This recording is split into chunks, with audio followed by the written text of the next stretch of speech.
This is episode 13 of the Women in Depth podcast.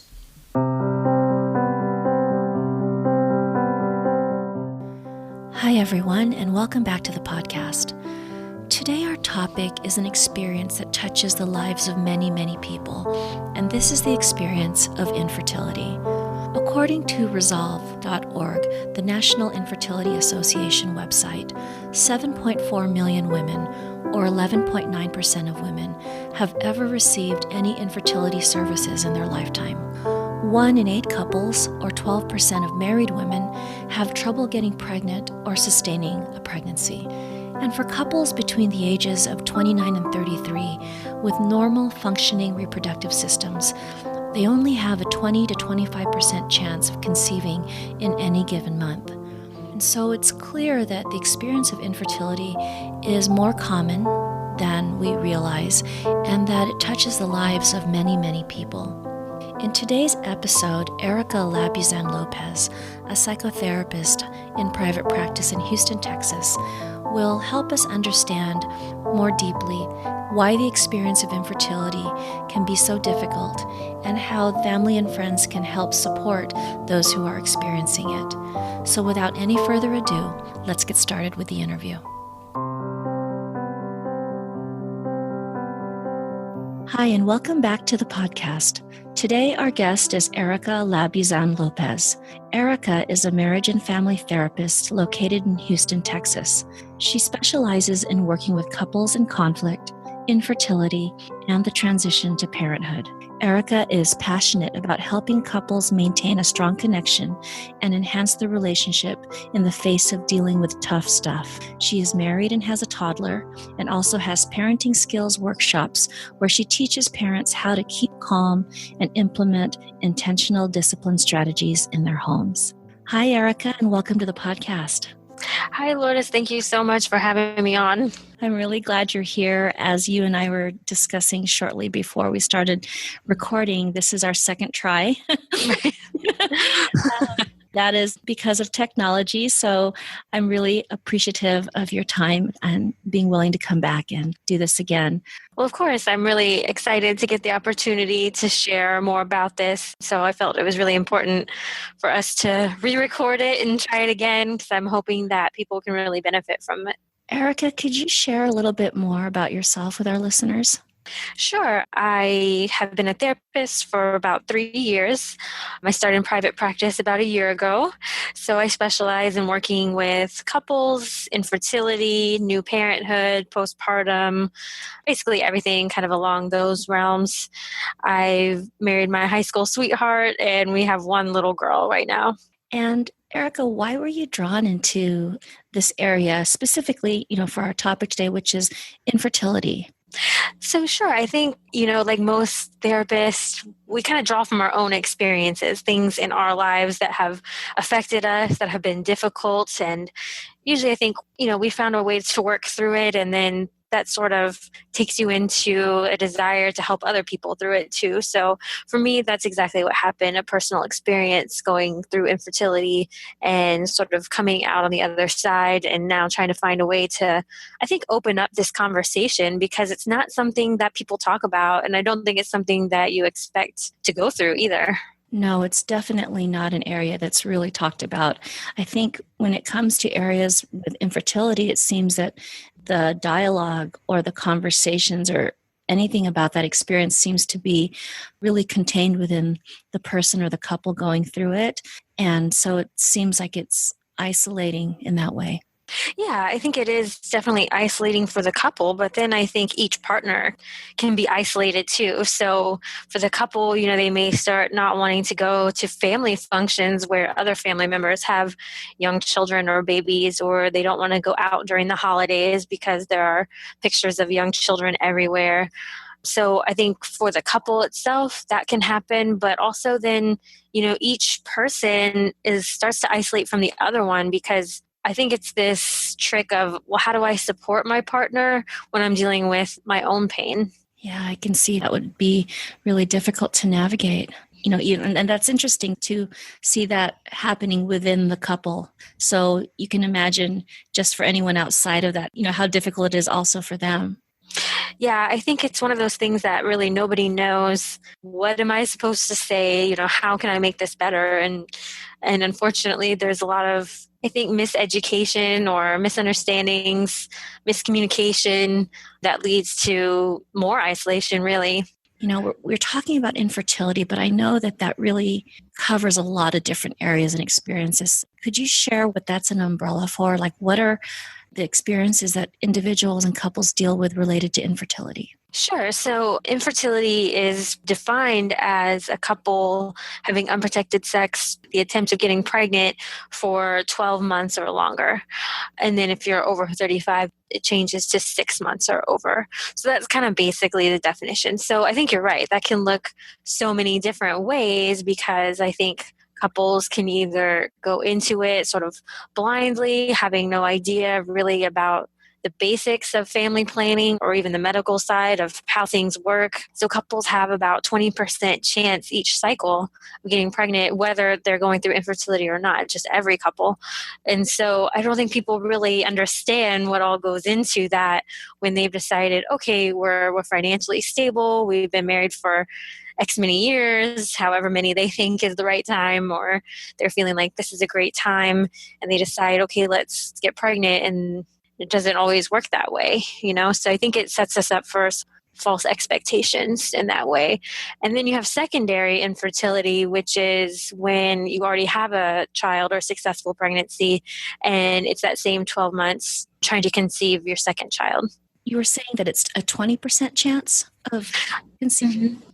Yes, it's about a 20% chance every cycle for a perfectly healthy couple. When you hear that, that number, it really, shows that I think a lot of us go into it with really unrealistic expectations of, wow, we're going to get pregnant, because 20% is a low number. And that's what you said with everything, everything going well and everyone being in optimal health. And I guess that would also mean, like stressors in their lives.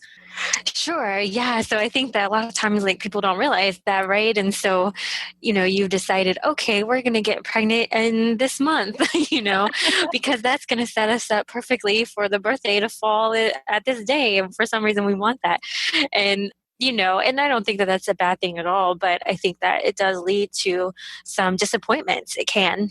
Yeah. And this is a good segue into my next question, which is, what are some of the unique challenges that couples and women who are struggling with infertility face? What are some of those experiences?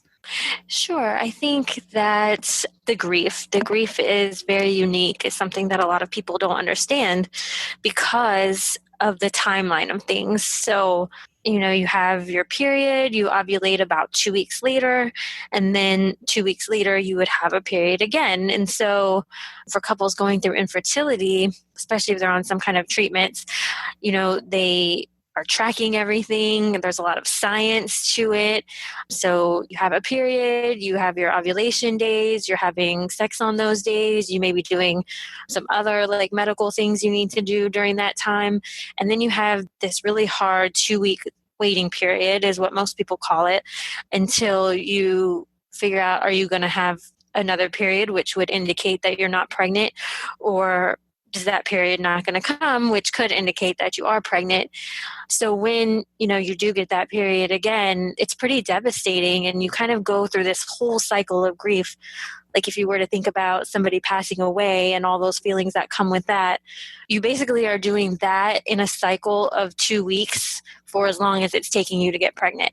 Wow, that's intense. I mean, that's just like all the time and then repeatedly. Exactly. It's cyclical. It's really quick. It's a quick cycle. So, it's pretty painful. I like the analogy of that infertility is kind of like a paper cut, that it's barely started to heal. You start to have some hope and it's feeling a little better, and then it just rips right open again. Wow. Yeah, that's a really good analogy. And just the experience of a paper cut and having that happen, that really helps me to deepen my understanding of this experience. Erika, are there any other unique challenges that come along with infertility? I think the medical side of things, just people having to understand, their bodies in a whole new way. A lot of people haven't done, any kind of tracking or temperature taking or or anything like that before. So I think sort of understanding, learning the medical part of things, understanding what that might mean, the stipulations you have to make. I think, having intercourse solely for the purpose of conceiving, which can be a little bit different, Yeah. right? Right. And maybe other times you've had sex before. So, I think there are a lot of differences. I think have this idea in our heads, again, this really amazing experience of what it means to make a baby. And sometimes it's a little bit more science than this romantic sort of idea that we've got in our heads. So there's also this part of it where your fantasy or your dream or the way that you thought this would happen, that also kind of collapses in and of itself, and it turns into this, very step-by-step process of you do this at this time and this is why. And I can see how that would also add just a lot of, another layer of complexity to this experience. Yeah, and I think sometimes, partners aren't always on the same page about what's the next step that we need to take. So, statistically, or I guess research based would tell us that women are a little bit more eager to get things going. So they're ready to start into treatments. Okay, what do we need to do? And let's get this going. Men are a little bit kind of sit back and, okay, let's try it this way or let's take it slow. So there's some differences there in how the couple chooses to approach the situation too. So that's something that you've also seen then, where there's a difference in the gender, with the woman really wanting to move forward and take action, whereas the man may be more apt to keep trying what they're doing already and be more, I guess, just a little not at the same speed as the woman. Sure. I think men are a little bit more reserved in how they want to approach it medically, and women are kind of like, okay, what's the next procedure? Like, what are we doing tomorrow? So I think it's just a different way of approaching that. And what do you think are the reasons for maybe men having that different approach at this time versus a woman wanting to take those steps? Well, I think it's an interesting question. You've probably heard the analogy that men's brains are kind of like boxes, they kind of put everything goes in a box and it's very compartmentalized. And, I'm going to lock all this up and duct tape it and put it over here for a minute. And I think that that's kind of the process that they're going through when, you've been diagnosed with infertility. You kind of understand a little bit more about where the issues are, where's the medical parts coming in. But it's not just medical, right? Because of some of the other things we've talked about. So I think it's almost this, okay, let me stuff these feelings down in this box until I can figure that out. So, wow, I can see this being a challenge for a couple, when one of them is ready to move forward and maybe the other one is not at that place yet. Yeah, and that's a huge challenge when you see couples. And I think one of the first things to work on is, we got to come up with a plan that both people feel comfortable with. And I think that's a little bit of compromise, and that can be hard. Yeah, I can imagine. You've talked about some of these already, for example, just this myth that, we should just be able to have sex and get pregnant and it'll be fun and easy.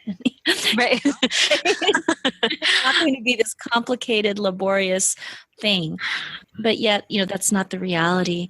So could you share maybe other misperceptions or myths that people may have around infertility?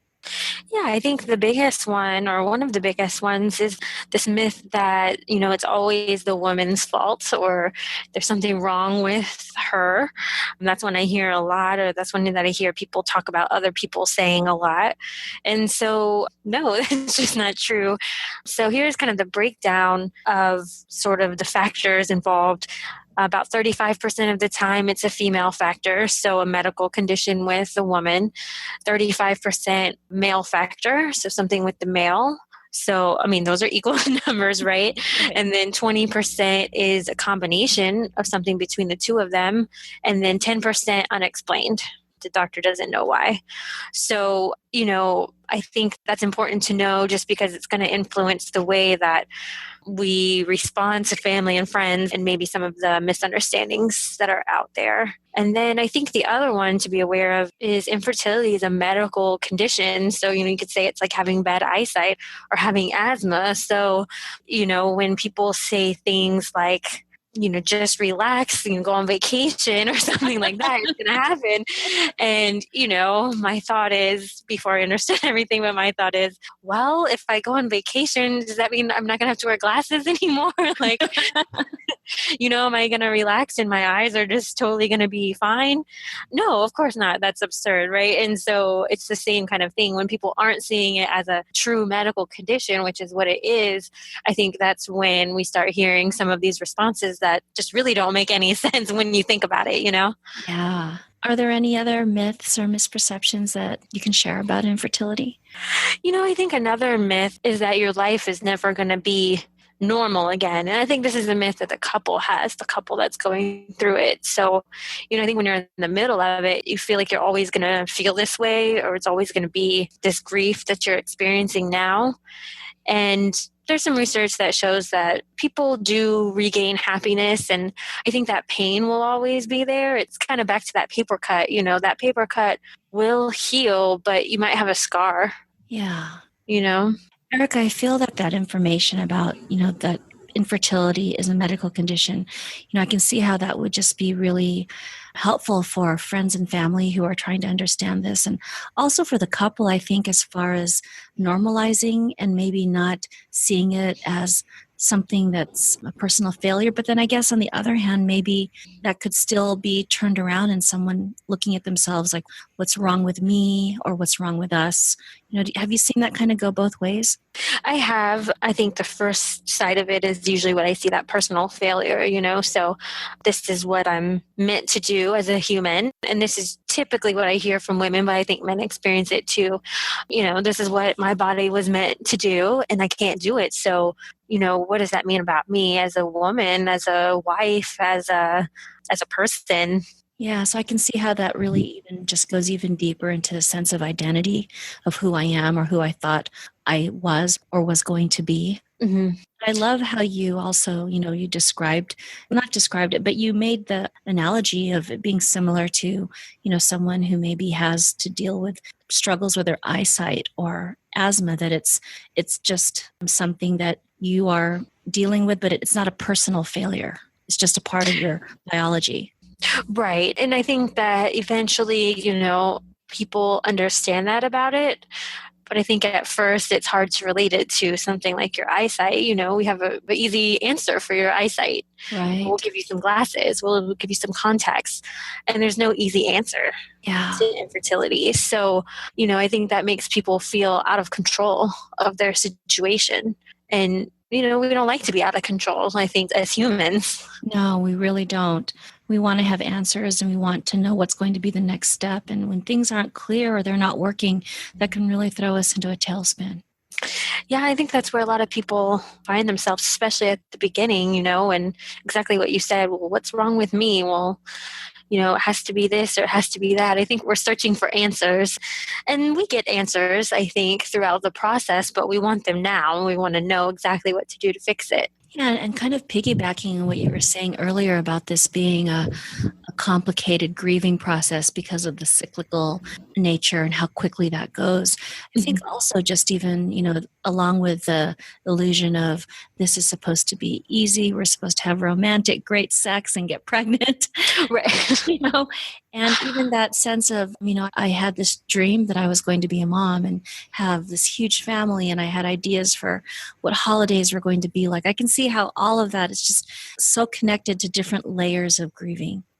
Sure. I think it goes exactly into that, this bigger dream, this picture of your life. So I think not only are you grieving some physical aspects, but you're grieving this idea that you had, in your head of what your life was going to look like and what your family was going to look like. And, I think for couples who decide before they get married or decide during the relationship that they want to have children, then that's really a blow. Yeah, I can totally see that. A lot of complexity, so many layers to this experience.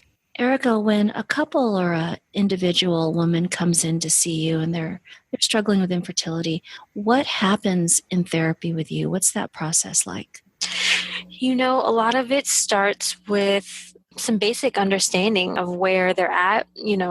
the couple or the individual where they are in this process. What are the feelings that they're experiencing? I think a lot of it is, as you mentioned earlier, normalizing what they're going through, some psychoeducation, helping them to understand a little bit more about the process and things like that. But I think a lot of it is really reflecting where they are, how they're feeling about it, and being a support. I mean, that's really the most important thing at the beginning, is just they need to know that I'm there for them.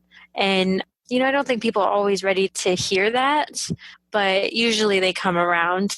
And what are some insights you can share for friends and family so that they're better able to support their loved ones who are experiencing infertility? Because I think this is a real tough one. It's a challenge when, you care or love someone deeply and you see them struggling and you want to be a support, but you don't know how, and you definitely don't want to do something that will make it worse. Yeah, and it's really such a challenge, in figuring out how to be that support, because I think that's the biggest thing. I think that friends and family, they really do want to be a support for the person going through it, but they really just don't know how. And that's probably true of some other situations in our lives. So since the last time we talked, I've actually kind of come up with these 4 types of responders. So I hope we can go through those if we have time. Oh, definitely. I'd love to. Go ahead. Okay. So the first category I've come up with is this idea of the fixer. So, somebody tells their friend about the struggles getting pregnant, and that person jumps right into, well, have you seen this doctor? Well, did you go to acupuncture? Are you going to be getting IVF? What, and they start going down this path of, they need to fix this problem for you. They need to fix your infertility. Of course, when we say it that way, it sounds a little bit silly, right? Because we know that, of course, that person can't fix it. But sort of what I've come up with is the fixer, they are just people who need to be in control, and infertility feels out of their control. So they need to control the things you can control, which is, going to such and such best doctor in town and, et cetera, all these things. Oh, Eric, I'm just laughing because I'm guilty of being a fixer. My control issues. Right, exactly, right. I think sometimes we do it as therapists too. We're like, well, have you tried this? And, I feel like sometimes even my clients are like, well, they're thinking to themselves, of course I've tried that. Like, what are you talking about? So it's true. And I think that, we all need those fixers in our lives because they think really quickly. They're always like 6 steps ahead. They've thought about, they're kind of thinking through this. But I think at the same time, it's kind of like, whoa, wait a minute. Like, I'm in a bad place. Yeah. So that's a little dismissive of where I'm at, because you're not here with me. You're 10 steps ahead down the line. Yeah. And, you're reminding me of an earlier podcast episode with Daniela Palloni, who specializes in chronic pain and chronic illness. And she said something similar about when someone's going through that and, their concerned friends and loved ones will, jump onto Google and say, have you checked out this doctor? Maybe it's this, try eating this. And she said it really minimizes and where that person is and can actually be more hurtful than helpful. Yeah, that's exactly right. And I listened to that episode and I love what she said. It's kind of the same thing here. It's like, oh, well, your head hurts. And the person's like, well, have you ever thought about taking a Tylenol? And you're like, well, no, I never thought about that. Right. Like it dismisses that this person doesn't know their own experience that well and they haven't taken these steps themselves. Yeah, exactly. That's exactly true. So I feel like when, you find yourself getting in the position of being the fixer, I think, you have to recognize that I'm kind of jumping into, with my couples, I call it Mr. Fix It, but it could be Mrs. Fix It, I suppose. Yeah. And, it's like, okay, write down Mr. Fix It on this Post-it and just throw it away because this is not helpful right now. And I think for the person going through it, I think with a fixer, you have to explain, a little bit like what's going on and help them understand your experience. But I think you also have to give them a way to fix it. And you have to tell them, you know what, right now, the best thing you can do for me is give me a hug. That's really what I need. I love that. Yeah, I think fixers need to be given something concrete because that's going to help them feel like they're being a support to you. Exactly. Like that gives them, okay, well, I can do that. Like Right. I can be in control of that, Yeah. So that's kind of my first sort of category of like ways that people respond. My next one is the minimizer. So the minimizer is the person who's like, well, at least you already have one kid if it's somebody going through secondary infertility, or at least you have time to be alone together as a couple, or, don't worry about it. It's going to be fine. The relax and go on vacation type of thing. Yeah. So really, maybe even this can come across as someone trying to be optimistic and saying, pointing out, look at all the things that are going well, or, instead of focusing on this, focus on that type of approach. Yeah, I think that, and what I've kind of conceptualized is the minimizer, their function is they really want to take away your pain. They don't want this to be painful for you. So that's kind of their function that they're playing. So, we need minimizers in our lives too, right? They're kind of the silver lining, kind of people. And so, I'll give you an example. A few months ago, we were kind of debating, should I get a new car? Mine's getting old. It's kind of running down. We're spending money on it now, and we kind of, well, I don't know. We don't really want a car note, and back and forth. And then, I got in a car wreck and my car was totaled. So that made that decision really easy, but of course I wasn't happy that I got in a car wreck and my car was totaled. But that's a time when I feel like a minimizer comes along and the silver lining, and what, you were thinking about getting a new car anyway, and now you don't have to worry about the down payment. Like you're going to get it from your insurance. Totally different experience than infertility though, right? Right. But still, I can get the idea of where that minimizing can, it can be helpful at times and other times it can be hurtful. But I love how you're really showing how, just with these first two categories of the fixer and minimizer, at the intent of the person, the minimizer, they want to take away your pain. So I think that's helpful for the person who's receiving this, to help them maybe deal with any feelings of anger, resentment, or hurt that are being triggered by the minimizer trying to help. Yeah, and that's exactly, what I try to help people understand, because that's a lot of what I'm working with in therapy is, I went here and this person said this and it really hurt, or this person said this and it made me cry. I was crying all day.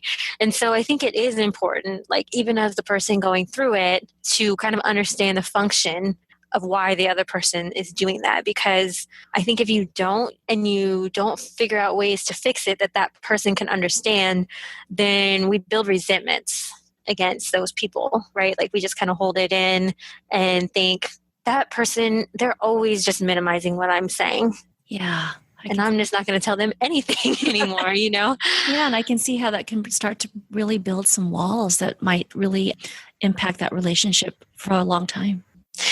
Yeah, it's true. And I've seen that happen, especially with family, especially if people are keeping it really secretive and not willing to explore that, I think, with other people in their lives. And then they kind of they throw out little nuggets and it doesn't go well. And then it's like, oh, I'm going to just come back to my shell and, protect myself. So how can the person who is dealing with the infertility help the minimizer with this?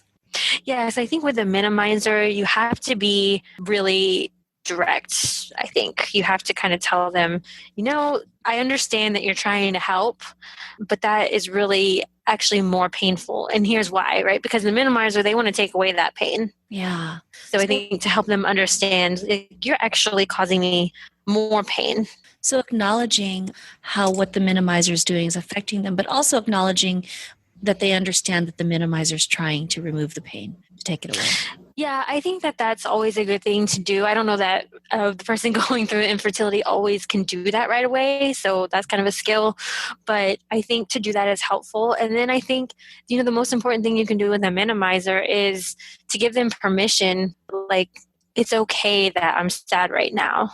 Like you can't take that away because it is there, and that's okay. Like it's not your job to take away that pain. You can't do that. Yeah, I love that. I think it's beautiful to help the minimizer see that you are sitting with the pain and it's okay. It's not comfortable and you would rather not be there, but this is what's happening and it's okay. Right. I love the way you said that vulnerability, because that minimizer, they run from vulnerability, right? Right. They don't like that. And I guess who does, to a certain extent. Right. But it's true. I think we have to sit in that for a minute sometimes. So, Erika, what are the next types of responders? Yes. So the third category is the blamer. So, this is the whose fault is it? What is that person going to do? What kind of tests do they need? Who's to blame for this? I mean, literally, people say that sometimes. Obviously, again, I don't think that they mean it, but, basically, they're trying to ask a medical question, but the connotation of the way they're saying it sort of has a different feel to it. Could you give an example of this one? Yeah, I think, if you're talking to your girlfriend, then they might say, well, is it your fault or it's his fault? Okay. Right. So, and it's like, well, what they're trying to ask, a medical question, basically, like, is it female factor, is it male factor? What's the medical condition causing it? They're trying to figure it out. So that's sort of their function. They need understanding. So they need understanding, and it sounds like information, like you would, right. Like you need to educate them. Yeah, exactly. And they're searching for understanding. And I don't know if you've seen Brene Brown's little video about Blamers Anonymous, and it's a little cartoon. But anyway, she says, blaming is sort of this discharge of discomfort. So we're uncomfortable with something, we're experiencing some vulnerability. So I have to look for somebody to blame to justify why I'm feeling this way. So I kind of look at the blamer as that. The blamer is looking for, like, okay, well, whose fault is it, so that we can get this figured out here, because this is too uncomfortable. Why would this happen to anybody? It kind of goes down this line of all these questions. I get the sense that with the blamer, they also have this, this desire to defend and protect you. So they so let's figure this out and see who's doing what and what they need to do differently. Right, exactly. Exactly. Like, what do you need to do different, to figure this out? So I think, the best way to deal with a blamer is you do need to explain things, but the challenge is without getting defensive. So I think you have to say, well, maybe you're not quite understanding, the medical side of things, and this is what it is, and just take a really matter-of-fact approach. Whereas I think for the person who's on the other side of this, the person going through it, can really have this instinct to, like, what the hell do you mean?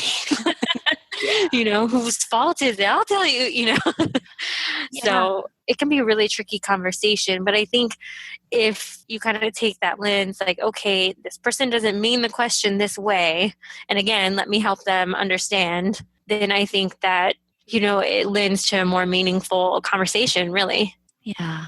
And what would be the last category of responder? So the last category of responders is the existentialist. So I like this name. So the existentialist is it's probably just not the right time right now. Like, it's just not the right time in your life. It's not God's plan for you, kind of those types of ideas. So like the philosophizer and almost like a theorist. Yes, exactly. Even to the point of, like, well, maybe it's just, you're not meant to procreate, kind of this evolutionary, like, survival of the fittest type of thinking. I mean, it can get kind of extreme, but I've heard it. I can see how this would be really hard to hear for the person going through this. Sure. I mean, what would it be like for somebody to say, maybe you're just not meant to be a mom? And I think that that's what they hear, regardless of how the person said it. So how do we respond to existentialists? It can be tricky, I think.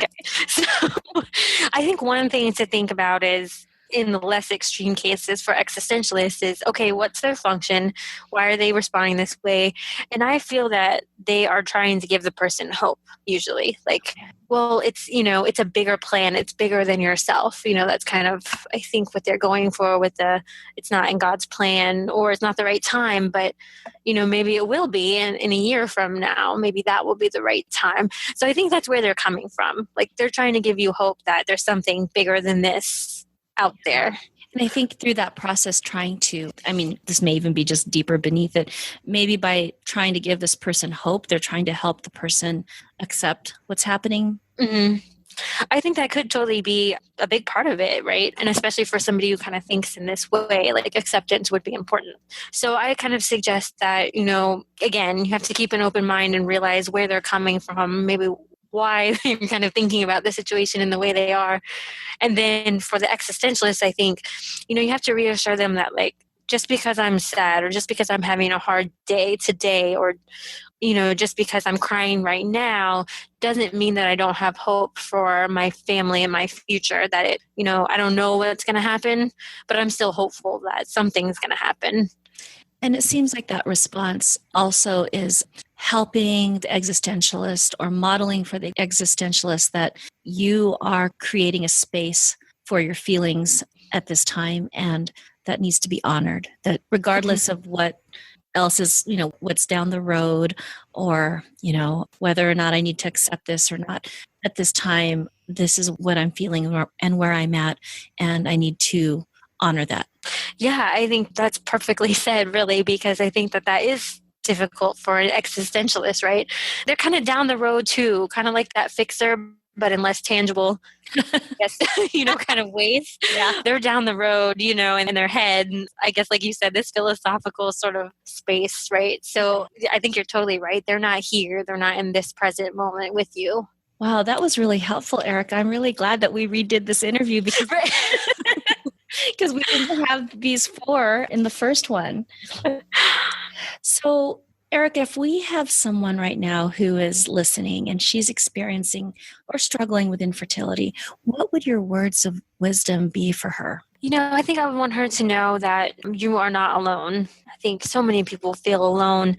They isolate themselves. They don't get support. And, to anyone listening, you are not alone. I promise you that. There are so many people out there going through this. So I guess in the tangible advice, I would say, please get on resolve.org or asrm.org. Those are some of the better websites to get the correct information. Sort of doing a Google search may lead you down the wrong path. So you want to go to those trusted sources. There are some good books out there and so many online support groups, in-person support groups, which actually you can access from resolve.org. They have a list of local support groups for you. And, if you need more individual or help like that, I definitely think this is a time in your life to go to therapy. Erika, what is the best way for listeners to get in touch with you, to learn more about your work and your practice, or possibly to contact you if they'd like to work with you? Sure. You can go to my website, which is erikalltherapy.com, and that's Erika with a K. So ERIKALL therapy.com. I do have a blog on there with some helpful resources. So some of the things that we talked about today. And then I do have a couple of different downloads that are going to be available to help people, some different ideas, kind of how to get through this as a couple, some exercises for how to do that. And then all my contact information is also on there as well. Erika, thank you so much for taking the time again to redo this conversation. I feel like, I'm going to be an existentialist right now. I think this was meant to be. Right.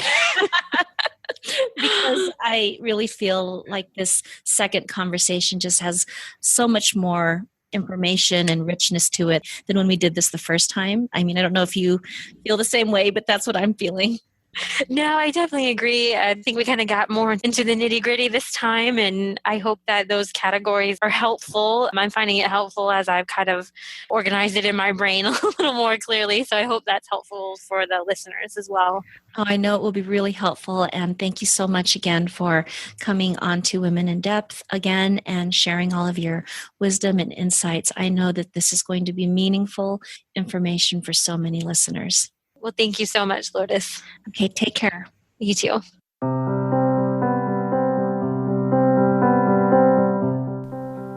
I hope you enjoyed today's episode. What really stood out for me was Erika's description of the unique and complex grief that accompanies infertility. From the monthly experience of loss at not being pregnant to how this expands to the person's illusions or hopes or fantasies around what this process would be like, to their identity, what it was to be a woman, a parent, a mom, and to an even bigger picture, what this means for them as far as a life that they're creating, how holidays would be celebrated, how they fit in with other individuals who are parents. Another aspect of this interview that was super helpful for me was how Erika described the 4 different types of responders and how these responders, although well-intentioned, can inadvertently be hurtful or not supportive to those they love. I found that piece really helpful as it not only described this experience, but gave the person struggling with infertility tools for teaching their loved ones how to support them, and also gives the person struggling with infertility a way to move through any hurt or pain that may be triggered by their loved one's well-intentioned but unhelpful response.